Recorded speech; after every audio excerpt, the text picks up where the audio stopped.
I started by endorsing that, then they started inviting me to their offices in Houghton, even inviting me to his house. Believe it or not, I've been invited to his house in Tunu in Eastern Cape, just because of Twitter. I never knew anyone at Nelson Mandela Foundation or so. And if you doubt that, check on my profile. I write it anywhere, because if it would be a lie, they'll contact me and say you are using the Nelson Mandela Foundation wrongly, or it's false. I've done that with them. It was through Twitter, and also they saw that I can be associated with them. The same with other brands. They see, okay, Tendai, yeah, sometimes it doesn't mean that I tweet godly things. I can tweet anything that is in my mind. But at the same time, I think of other people when I tweet. That's it. Same with Facebook. I don't allow anyone. You can change your settings to make sure that no one tags you. You know that. Yeah, you change your settings and go and delete or untag yourself on all the pictures that you. As much as it's fun, it's cool. If you wanna have fun, that's cool. But if you wanna build your brand, do that. Untag yourself on pictures that doesn't represent you. There's also this thing that people like. If you see someone who is mentally retarded or something, and there's something fun about them, you take a picture and you post it. People do that on Facebook. It's not cool. It will never be cool. As much as you do it for laughs, you will laugh. As much as you laugh, you enjoy it, it's not cool. That's it. Your friends might not tell you that just because they don't have your best interests. Yeah, but it's not cool. Any more questions? Is it possible, in your opinion, for one to be able to be in the media space if they're unable to write? No ways. Unless you're on radio, because it's media. Speak, yeah. Yeah, you can. Not as a producer, as a... Yeah, just your voice. You can. So long you well spoken, you can do that. Also, another advice I can give you, you come from different areas, right? Approach your community radio station. Ask them, what are you doing with your Facebook page or Twitter accounts? Tweet for them for a month. Can you sort of like, because you've been touching on Twitter a lot, and then for some people who don't really know much of it, there's certain things called Tweetio. I don't know if you know of it. It's called? Tweetio. Tweetio, like, it's an application. No, it's not. It's Twitter on radio. It's like radio on Twitter, sorry. So like, do you have any insight of it? Sort of, you could elaborate on it. What basically happens, it's like if someone is on radio. Yeah, it's like you're on radio, but then you do your update as if you're on radio. You say this. I think it's someone who just created a hashtag. No, it's not a hashtag. It's an application. Yeah. I don't know about like, Puticom is easy with that. I think you say this as well. It's called what? You say Tweetio. Tweetio. Yeah. Well, is it an application or what? I think it's an application where you just like, update. Does it update on its own? Let's say you are playing a song. I think a song will be on a playlist in a computer. Yeah. Then when you play the next song, and then it tweets it. I think so, because I haven't really seen much of it. I've just heard of like there's something called Tweetio. I think that will only work for online radio stations. Because imagine if it's Ligwala Gwala FM and you have Tweetio. How many people from Ligwala Gwala FM are really on Twitter? Because Twitter concentration is Joburg. It's Gauteng, Durban, Cape Town. Other places is just, if you check the map, there's a map where you can see the concentration of tweets. You see that here in South Africa, the concentration is in Joburg. Even Pretoria is not as concentrated as Joburg. So if you use that, it depends. We were talking about strategy, right? Yeah, social media strategy. You just ask yourself, how many people is it reaching? And also, what does the person do with that link or whatever is sent by that video? Does it make them tune in? Or does it make them just know that this is the song playing or this is the DJ? What I've seen with 5FM, No, 5FM and YFM does that. If a DJ comes on air, they take over the account. Yeah. Then they tweet. But if you follow, you say this. Who's that? Say this. That guy from 702 Talk at Night. You say this. No. Yeah, I follow him. He's my friend. He does it himself. Wow. He'll tweet every single thing. That one is a Twitter addict just like me. No. Also, East Coast Radio. So that's what I'm thinking. There's someone who does that. Video thing works. Is it? Is that one? Yeah, like Tudio. If you follow Putikoma, like she does like the whole Tudio thing. Putukom. Yeah, but it's The one who was popular. on Let's Tropical Whatever. I follow her. She's one of my friends. Okay.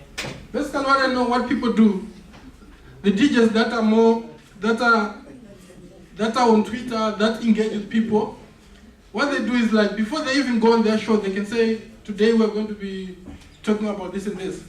Send me your tweets or your Facebook account. You can connect your Facebook account to your Twitter account, you know that? Yeah, but that's a bad idea. It's a bad idea. Yeah. Why do you think so? It's a bad idea. Huh? Oh, on my Twitter, it's on a very intellectual level. Even the people I follow, I don't follow celebrities, I don't follow your entertainment people. I'll follow your news people, your intellectuals and whatever. So I feel my Facebook is not even that busy anymore. So whatever I write on Twitter, people on my Facebook wouldn't understand it, I'm sorry. They won't even comment. It means you are having not the wrong people. That's why I don't entertain Facebook anymore, perhaps. But like really, there's this woman on. They said it the other time. If you know Twitter has 140 characters. If you can't say it in 140 characters, it means it's not to be said. It does not have sense in it, whatever. So I really don't see the need to connect because what I'm avoiding on Facebook is seeing Vutari saying chilling with my boyfriend and Spur. So I don't want to go to Twitter and find But let me tell you something. You are getting it wrong. A lot of people on Twitter think that Facebook doesn't work No, anymore. They even diss it. They say it's like a ghost town. I chat on Twitter. I don't update status. Do you agree that? Have you seen that? They diss Facebook a lot. A lot as Just a lot. we just mix it when I was in high school. Mix it was a hit. Mix It When is I was South in African. grade 8. So when I got onto Facebook, I Huh? left Mix It. Is what? Yeah. Facebook has 1 billion people. Twitter has 200 million people. So as much as you think that being on Twitter makes you, there are a lot of people who think that. Most people on Twitter think that they are more special, more. Yeah. You're not there. Let us be honest about that.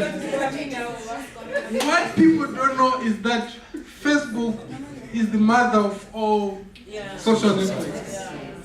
As a media studies student, never give in to peer pressure and what people say on Twitter. Like I told you, Twitter is like a high school. It's more like who is more popular, who is trending, who is that. Try to ignore that. As much as you have your friends, listen to each other and all that. But if you are on the way to building your brand, keep your Facebook account. You might not update it, but keep it. Keep it and use it. Because now if you're holding Twitter, is more or less of Instagram. You know Instagram, right? Yeah.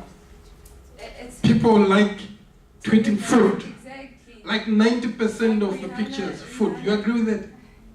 I remember the people I'm following, they don't do what you guys are talking about. Where? On what? Like On she's Instagram? an intellectual. So it's basically Yeah. How many people do you follow? Then, Hello. How many people do you follow? I'll tell you just now. Huh? Can I put my stream so that Shaka. Yes. I follow. Shaka Sisulu? Okay. He asks his questions and ending questions. I follow 180. I have 83 followers, and I don't follow my friends. You don't follow? My friends. Why? I have them on Facebook. I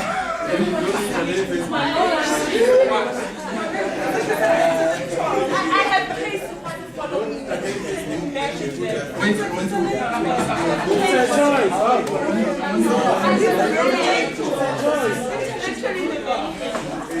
You're an intellectual in the media.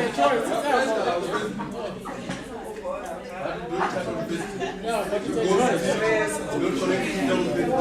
don't what? You don't what? What are you saying? What are you saying? No, I'm talking that lady.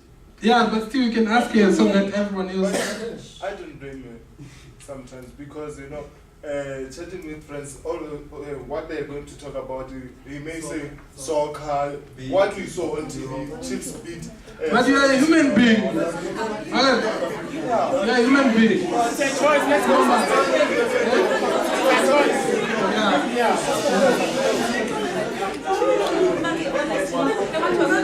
Listen to a lesson I learned. Listen to this. We used to say, huh? This thing, I think it should be mind your own business. You know, people who live Skodi estates, it's mind your own business thing. If I tweet soccer or if I write soccer on Facebook, it's my business. What's an elan when? Exactly, that's why. So if you're gonna follow Bonang and Nonhle, it means when and Ukuli Roberts, I wouldn't dare follow Kuli Exactly Roberts. my point. Because I'm not interested in. Yeah, you make choices, but what I'm saying is, Then you should mind your own business. listen here. On Twitter, we used to say, if you're an egg, you don't fall. Yes. If you're an egg, you don't fall. Right? It was cool. Believe it or not, one day I was written by an egg. And then a huge, you know what an egg is? Yeah, like when you don't have a. If you don't have a profile picture. It's an egg. They were calling me for an interview at SABC. Yet I used to say, Yeah, like we don't follow eggs. If I kept that attitude, I would not have that interview. I think it was with Shift or Spirit Sunday. I wouldn't do it. You see, sometimes we build walls around us because we think we fall into a certain category. Yet at the end of the day, we are human beings. Believe it or not, on Twitter, there are a lot of things that are said not to be cool. You hear people saying wearing clothes from Mr. Price is not cool on Twitter. I'm serious. And you know who will be saying that? It's a student who is receiving money from parents. Or, I don't know, maybe they even grew up with grand money. I'm not dissing that. But you grew up with grand money, be humble. Don't try to act special just because it's now Twitter. Let us be realistic and let us be human. Yeah. People do that. They will say, you still use a taxi. Or someone will just say, I've never used a taxi in my life. And they're lying. They're trying to act cool. And you start feeling bad for using a taxi. Yet, how many people are transported by taxis in South Africa? You see, that's why I told you that Twitter is more like a high school. You just have to select what you take in and what you ignore. But otherwise, this thing of this is special, this is not, it's not necessary. They will diss even food that is eaten at home. You know that? Or because someone is now staying in 4 ways, they start dissing Mamelodi, Sosha, Tembisa. You see? Yeah. Or someone, there's also a trend on Twitter of attacking Limpopo. And that one I don't take it lightly. I always reprimand people. They talk as if Limpopo people or anyone who comes from Limpopo is inferior. I don't know if you have seen that. And me, I don't agree with that. I don't. Have you seen that? Yeah. The only way you can end that is by you people from Limpopo and those who don't believe that people from Limpopo are inferior, by confronting people who post such things on social networks. I'm not declaring a war on anyone, but it's not cool. People do that. And they say we use witchcraft. Yeah, and you agree with that, you even laugh with them. Unfortunately, my internet is not connecting here. I don't know why. Maybe because it's at UNISA. Oh, so now you're dissing Unisa. Huh? Now you're dissing Unisa. I'm not. Attack! Listen here, I use data and then there's that huge thing there. So it's supposed to be easier for me to connect here, but it's not. For whatever reason. So you won't see my timeline. I wanted to show you examples. I can't. Huh? So you got my point. Any other question, input? Are we done? Can I just say, there's another one that you said with the religious thing, when your Twitter and your Facebook and your, sometime back I was sitting with my cousin who works for, what do you call this, City of Joburg. So his position, people had applied for a job, and their qualifications are fine, your experience is fine, and then some people, they get there, they like, I am a Christian, I believe in whatever, and it's like, I chuck all those CVs in the bin. The moment you get off the topic and you start like talking about your religion and like, you know, that even that on the CV, people, religion, Christian, whatever, he says he chuck all of them, like just to add on to what you were saying. That they actually chuck away. You might be surprised why you're not being called, you've got experience, you've got this and this, but then just because you wrote, I go to church, I'm a woman of prayer, Yeah. Okay, I failed to do. And you might find that the person that's doing that is also a Christian. The person who's checking the CV is also Christian. Yeah. Because you become a problem at work. Yeah. You act more holier than everyone else, and it affects relationships. And you start having prayer meetings during 1 hour. That's true. Okay, we are going to wrap up in 5 minutes to 10 minutes. I need to go. Any questions? Did you have a specific person you looked up to when you were growing up? Yeah, my mother. I'm serious. Why? Huh? Why? She was just strong. She always stood up for me. Because there's something I skipped on all this I told you.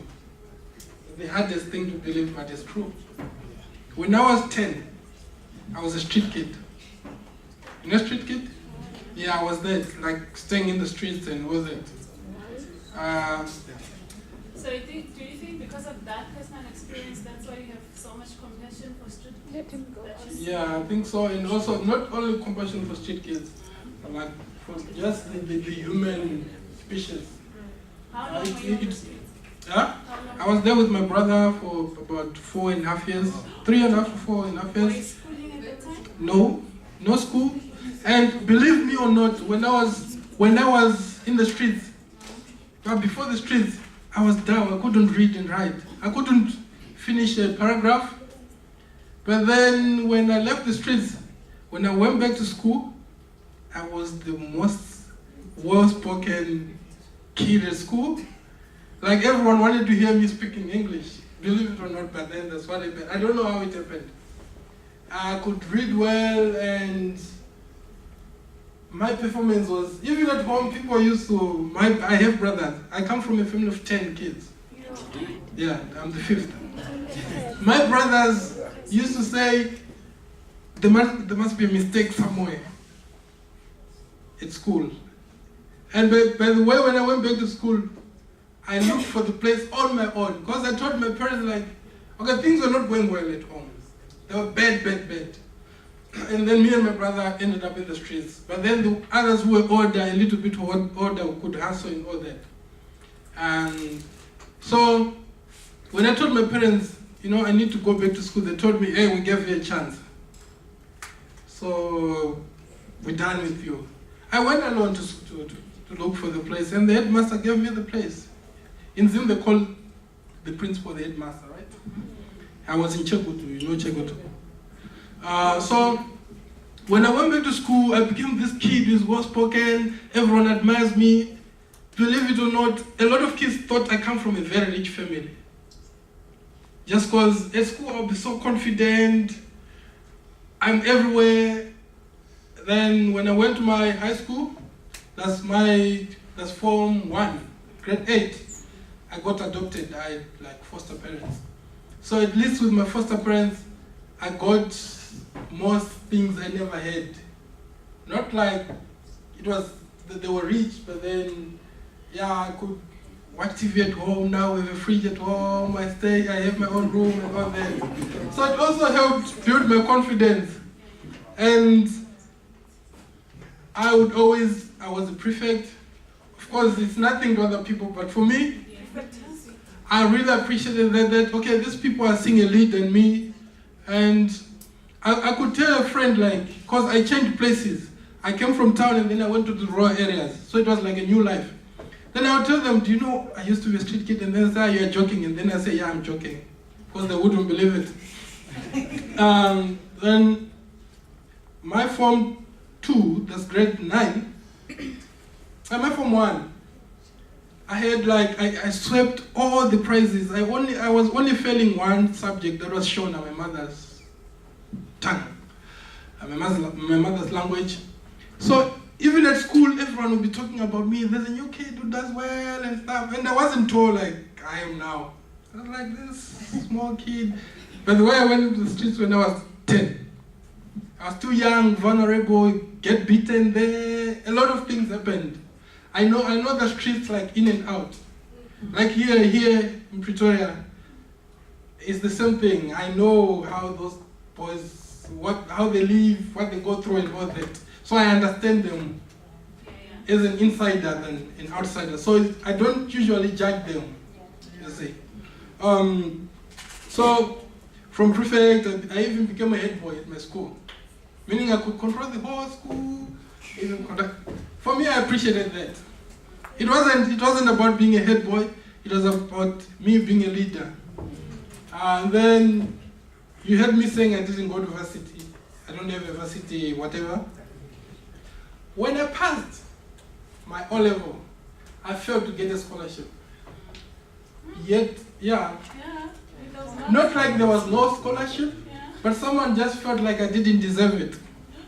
And I used to be angry at that person. I used to be angry, as in, at some point, I even thought of buying a gun for that person. I'm serious.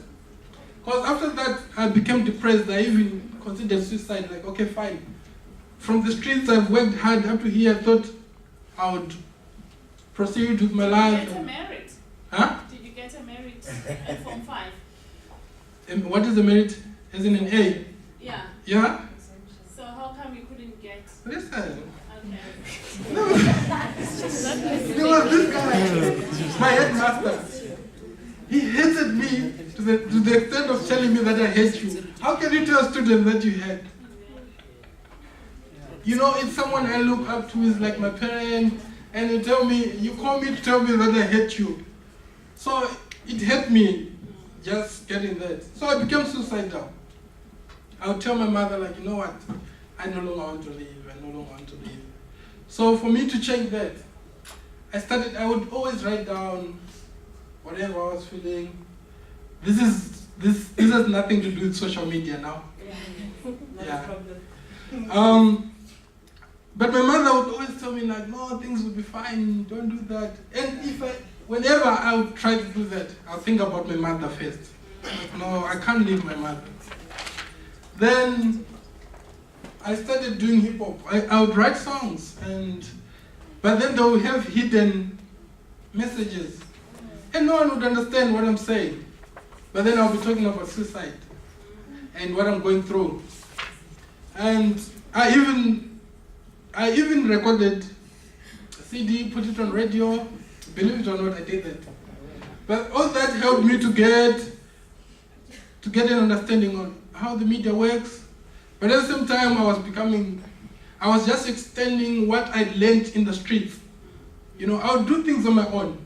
I remember at one point, I wrote something on paper, like handwritten, and sent to a minister.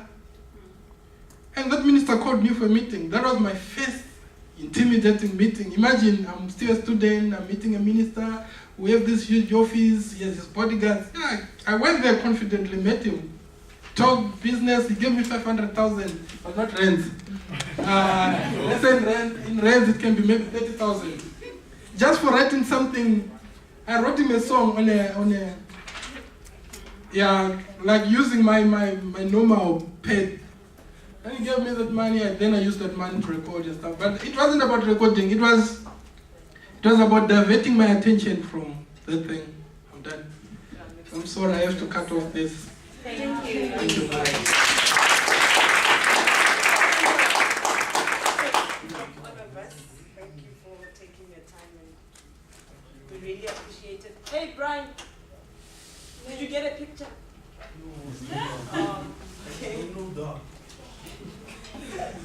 back one day and finish the song.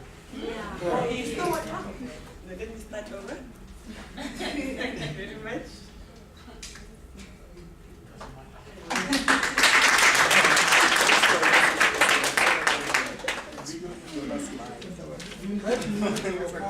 But as I said, I left my email address. Don't write me funny.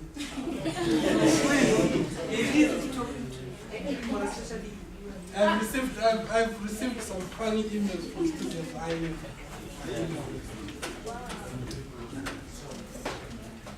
See you the next time.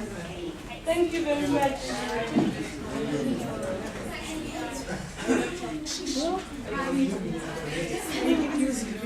I'll give you another one.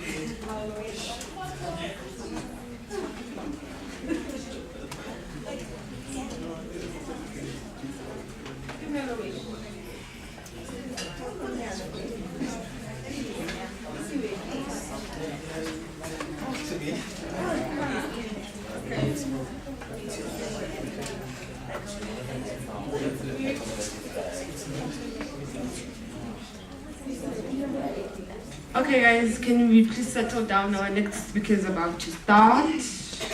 We're going to be having Miss Limpo Mahula. She's from Tshwane Radio, newsreader and news gathering editor. She's a Tshwane FM news reporter, and she has a lunchtime affairs in Air Force One. In the past 2 years of being with the radio station, she has interviewed what many only dream of, one of the many first ladies of our current President Jacob Zuma's wives, Bongingema Zuma, and Minister of Human Settlement. Covered the TUT strike. She is currently an MC for Black Label gigs. To top it all of it, she is a second-year public relations student at UNISA. She's one of us. Thank you. Good morning, guys. How are you? I'm well. My name is Dimpo. Like she said, I'm a second-year public relations student right on this campus, UNISA. And I'm going to be telling you guys about how I compile my news. He looks a bit surprised. I get that a lot. I should be used to it by now. Well, I'm going to start off with accessing our stories. Now, we are a campus radio station. We're based on a campus, but we are a community radio station.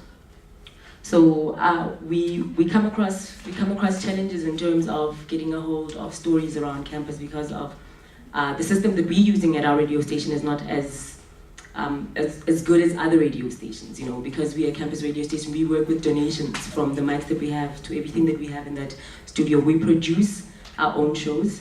We don't have like a special producer like people from YFM do. I was actually telling Dumi about the radio station that I work at. It's not as good as you guys have.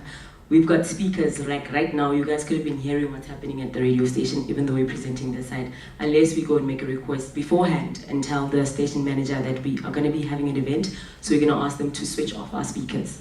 You know what I mean? We are a very manual, there's nothing too technical in there. Now, we use News 24, Eyewitness News, and ENCA, which is the news e-news channel. And then for sports, we use Super Sport because we source our stories from them because we do not have our own stories. But when we do have such things on campus, we do bring in, like, let me say we have a strike, in an event where we have a strike. We call in the SRCs, and then one of the representatives will come and tell us a story live on radio instead of having a recording or someone writing it for us. And the other challenge is because anyone can become a radio personality. You do not have to study in order to qualify for being a radio personality at Tshwane FM. Né? What they do is that they've got auditions on campus. You come and you get a briefing. You prepare a 2-minute presentation, and then we're going to judge you according to your personality, the voice quality, the grasp of the English language as well. So you don't really have to be a journalist student. So that also becomes a challenge in terms of getting a hold of stories. You do not have the whole idea. You could be an ecotourism student doing radio. You know what I mean? That is how far it is from you.